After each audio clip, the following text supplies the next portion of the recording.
I want to in particular acknowledge Congressman Howard Berman and Senator Barbara Boxer, who have done outstanding work in shepherding through this bipartisan piece of legislation that underscores our unshakable commitment to Israel.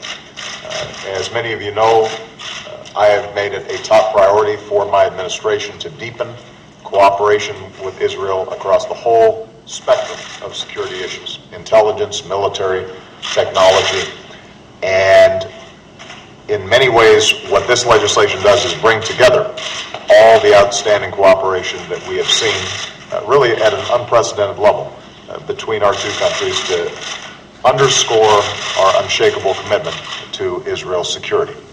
I'm also very pleased that this week we are going to be able to announce $70 million in additional spending, $70 billion, in additional spending for Iron Dome. This is a program that has been critical in terms of providing security and safety for Israeli families. What are your thoughts about this day? It's surely a dark day in the history of Japan, but also for the United States, as that leaves the United States as the only country to ever use nuclear weapons against another nation.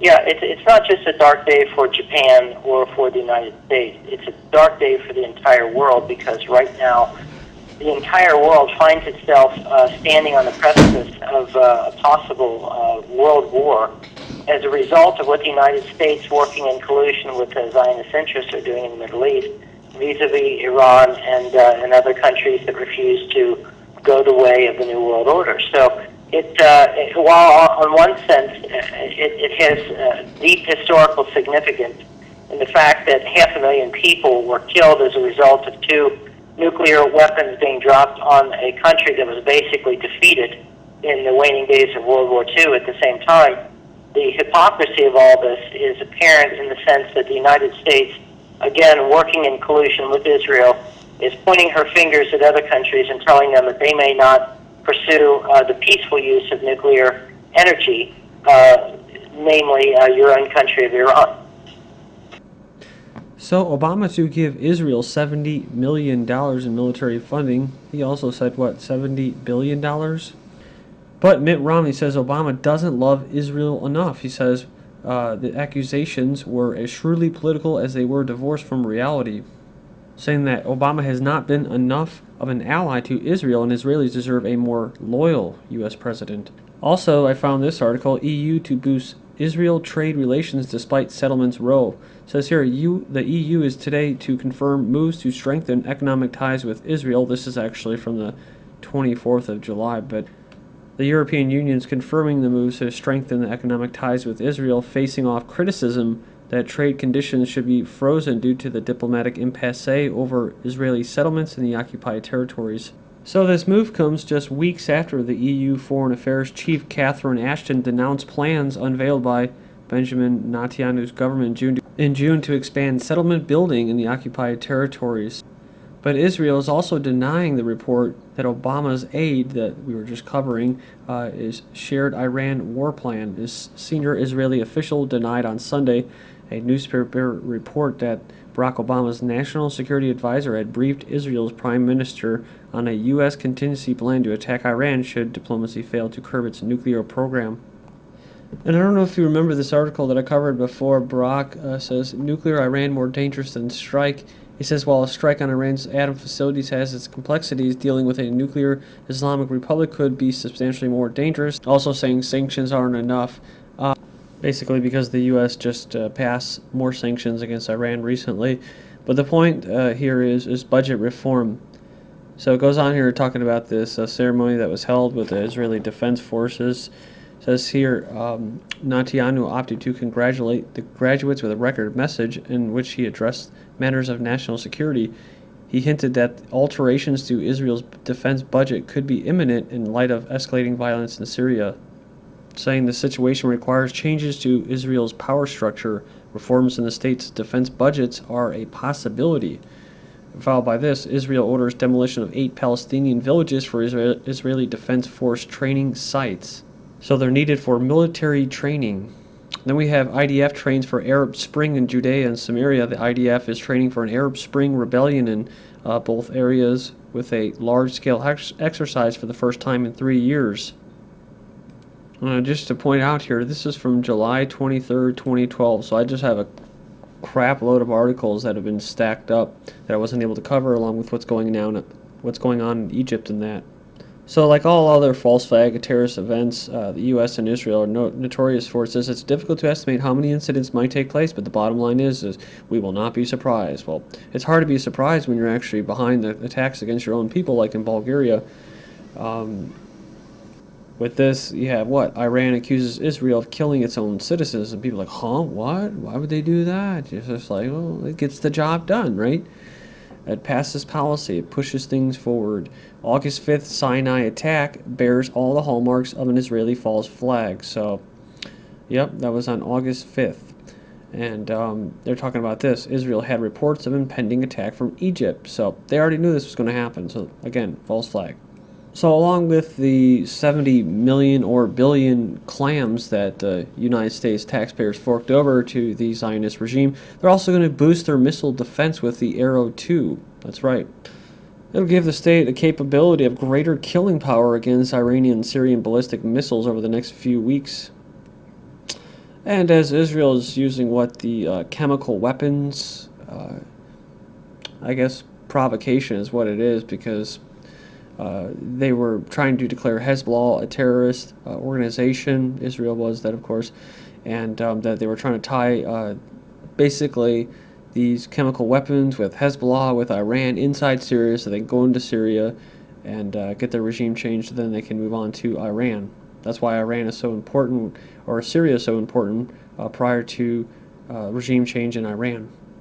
But it is the same rhetoric as Iraq and stuff like that, about WMDs and stuff like that. A lot of fairy tales and stuff. Rumsfeld, part of these fairy tale tellers, says what? Israel needn't notify U.S. about strikes. So former U.S. Defense Secretary agrees with the Prime Minister of Israel on lack of efficient sanctions on Iran, says Israel's intelligence on Iran is excellent. All Israelis need to do is delay them. And while Romney was out there declaring Jerusalem as the capital, he said what? No option should be excluded in stopping a nuclear Iran. He said he supported Israel's right to defend itself. They're talking about actually going on the attack. That's what they do. The U.S., the West, and all that. They go on the attack and they say, oh, we're just defending ourselves. Gee.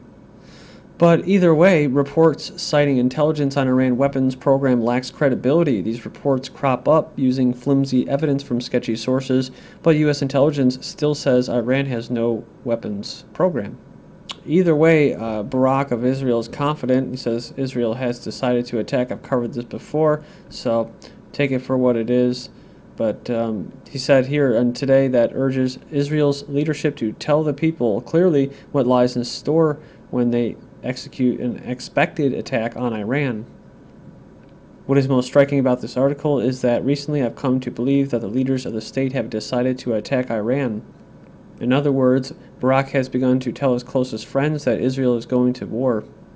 Another interesting focus of Barak, this is a former Labor Party minister, had wrote in this column, was the economic fallout of such an attack. He says every Israeli citizen should know that what has been will not be in the future. It will mean the end of today's Israel. It's no secret what will happen if we attack. The Iranians will respond in kind. The Western and Muslim world, including Iran's allies and enemies, will tighten the siege belt around us. So just a side note on the sanctions, H.R. 1905, AIPAC pressures Congress for stricter sanctions against Iran. So they're talking about the American Israel Public Affairs Committee. And having to do with Syria and Iran, Iran's vowing it will not allow Assad to fall.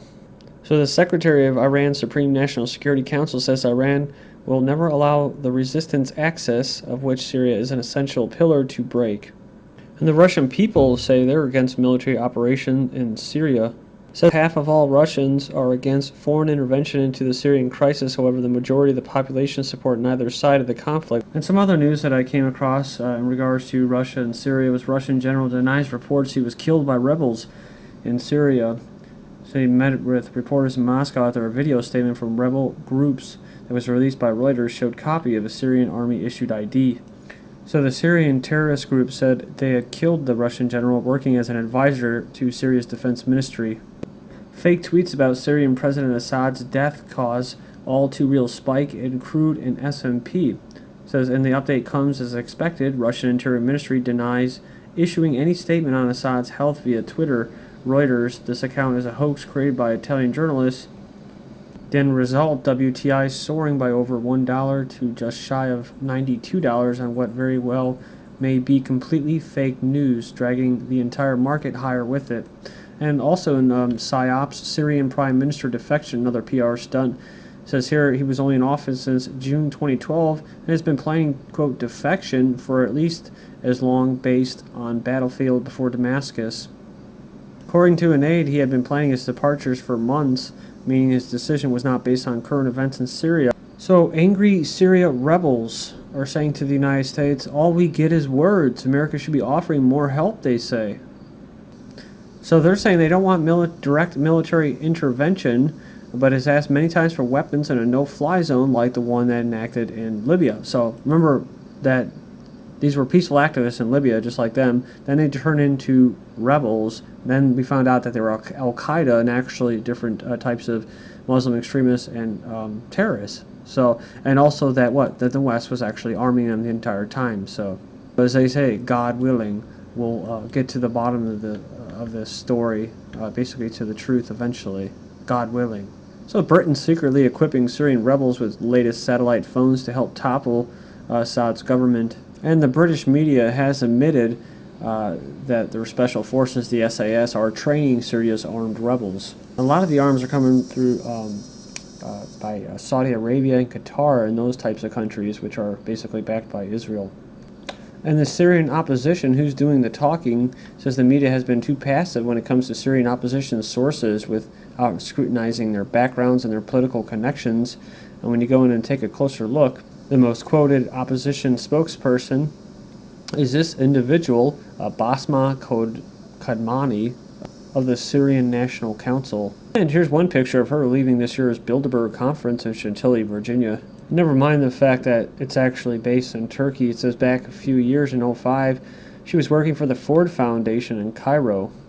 She was actually executive director of the Arab Reform Initiative, the ARI, a research program initiated by the powerful U.S. lobby group Council on Foreign Relations, or the CFR. I'm going to go in there and talk about the chairman of Goldman Sachs and the ties to that. So basically they're saying that they got the senior wing of the Western intelligence banking establishment selecting Kadmani to run the Middle East project. So go in there and check that out if you have time. Then we have Syria, France's exterior intelligence agency in full support for free Syrian army killers. So this individual gave an interview to Paris on August 6th in which he confirmed this information with the service action of this French intelligence secret service. He says that France conducts operations and training support to the Free Syrian Army and other armed groups. It makes sense when you see this from July 27th, fake blood-stained flag protest at Eiffel Tower. So this was in France. So a group of armed demonstrators opposed to the Syrian government hang a flag with fake bloodstains in front of the Eiffel Tower. I wonder if they would have said anything if they would have been hanging the Al-Qaeda flag, so like they were in Libya. Zionists spearhead the effort to topple Syrian government, says Saleh. So Iran's foreign minister says the Zionist regime of Israel spearheads a plot hatched by a few countries to topple the Syrian government and foment a crisis in the country and the region. In a pretext to liquidate the monsters of their own creation, the U.S. Treasury says Al-Qaeda runs Syrian rebellion. This was in a Wall Street Journal article citing officials from the U.S. Treasury Department stating Al-Qaeda in Syria. But hold on just a second there. Muslim Brotherhood wants to join the war in Syria, which is actually supplying the rebels with arms, according to the London Telegraph. I saw this. Syrian troops reportedly fire on refugees fleeing to Turkey. Then I saw this. NATO terrorists execute civilians while waiting for Syrian army. NATO-backed militants execute civilians as they wait impending battle in Aleppo, Syria. There's a reason why you get fake news like this, because BBC rides with Al-Qaeda, the terrorist rebels in Aleppo, covering up the war crimes. Even the New York Times now acknowledges that the Syrian opposition is targeting Christians and other minorities in Syria. And lastly, the Syrian troops stormed rebel command center in Aleppo, killing 150.